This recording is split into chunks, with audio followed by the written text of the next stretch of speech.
নমস্কার। তো আমরা কিন্তু অনেক দূর থেকে এসেছি, আমরা ডিএমএস করার জন্য এসেছি। ডিএমএস থেকে আমরা জাস্ট এইখানে ঘুরতে এলাম। ঘুরতে আসে দেখলাম যে আমাকে কোনো খবর দিল আমাদের যে কর্মেশ ভাই, এখানে ভালো জায়গা আছে, একটা ঐতিহাসিক জায়গা, এখানে কিছু একটা ব্যাপার আছে, তো চলো দেখে আসি। তো সেইখান থেকে মানে আমরা সেই যে কথা বলতে বলতে হেঁটে হেঁটে চলে এলাম, এখানে দেখে এলাম জায়গাটা, কিন্তু জায়গাটার হিস্ট্রিটা আমি একটু জানতে চাই। এই যে কি সাপ কুঠিয়া বলে যেটা বলে, তো আমি ওটা দেখে আবার এলাম, যেটা আমাদের যে ফার্ম হাউস এখানে এলাম। তো আপনার সঙ্গে দেখা হলো, আপনি যেহেতু এখানকার লোকাল, আপনি ওই জায়গাটার ব্যাপারে একটু আমাকে জানান। হ্যাঁ, তো এই যে আগুকার যে পূর্বপুরুষ ছিল বুড়ারা, সেই বুড়ারা আমারে আগে বলতো সে ক্ষেত্রে সাপ আছে, ওয়াকে বলতো একটা মানে অজগর সাপ। তো বেশ মোটা ছিল, এইরকম মোটা ছিল, মানে গাছের পাড়া ও। তো একটা বেটি ছিল, সে এমনি স্ত্রী পুরুষ মানে ঝগড়া হয়, তখন সেই এমনি ঘরে থেকে ঝগড়া হয়ে গেল। তখন ঝগড়া হওয়ার পরে আবার বেটি ছেলে তো আগে বাপের বাড়ি যেতে লাগলো। তো বাপের বাড়ি আতে আতে তখন ঘন জঙ্গল, বহুত জঙ্গল ছিল। তো জঙ্গলে জঙ্গলে জঙ্গলে তখন তো এগুলো জঙ্গলই ছিল। তো সে নদী ধারে ধারে আসতেছিল। তো নদী ধারে ধারে আসতে আসতে তো এইখানে পৌঁছে গেল। তো পৌঁছার পরে সাপটা হইল কি, সাপটা দেখছে গাছে আছে, ওই গর্ত আছে ওর। তো দেখে ওই গাছের হেঁটে গর্ত আছে, তো গর্তর দেখছে মাথাটা এতটা উঠায় রেখেছে। তো মাথাটা উঠায় রেখেছে, তো দেখছে ওই দিকে এর বাপ লোক আসছে। তখন সেই সাপ ধীরে ধীরে ধীরে ধীরে ধীরে বার হতে লাগলো।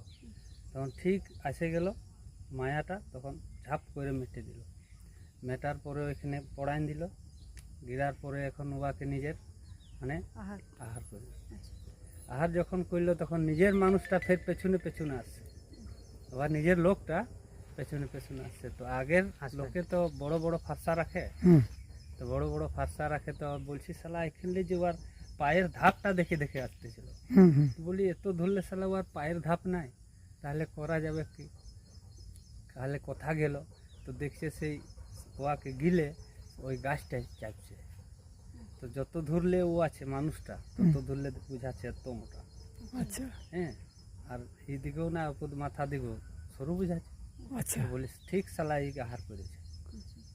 তখন যায় আর কত বড় সাহস হওয়ার, যায় মারে সাপে মেরেছে।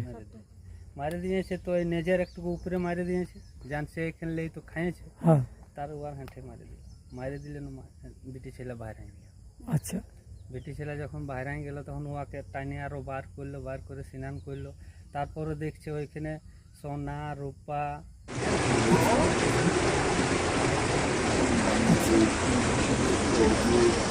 সাপের পেট থেকে মানে যা যা খেয়েছে সব জমা আছে, গয়না তো আর হজম হয় না একবার।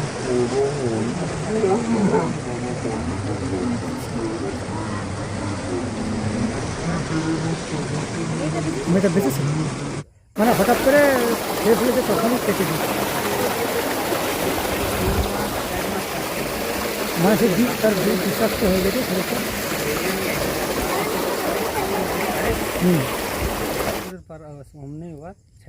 মানে সাপের যে বিষটা তার ত্বকটাকে পুরো নষ্ট করে দিয়েছে। ঠিক, ওইটা তখন হইলো কি, তারপরে চার মাসের মতন বাঁচলো, মেয়েটা মরে। আচ্ছা, এটা সত্যি ঘটনা আমাদের এটা, ওই জন্য বলে সাপকুঠিয়া। সাপকুঠিয়া। তা আপনার নামটা দাদা? আমার নাম যোগেশ্বর, মানে মুন্ডা আছে। যোগেশ্বর মুন্ডা। আচ্ছা, আপনার বাড়ি? আমার বাড়ি চিরকাম। আচ্ছা, পাশাপাশি গ্রাম? পাশাপাশি গ্রাম, আমাদের একই ইহা। আচ্ছা, একই বুধ ওঠে। আচ্ছা, তো যাই হোক, আমি ইতিহাসটা জানা ছিল না। হ্যাঁ, ঠিক আছে, ধন্যবাদ আপনাকে। হ্যাঁ।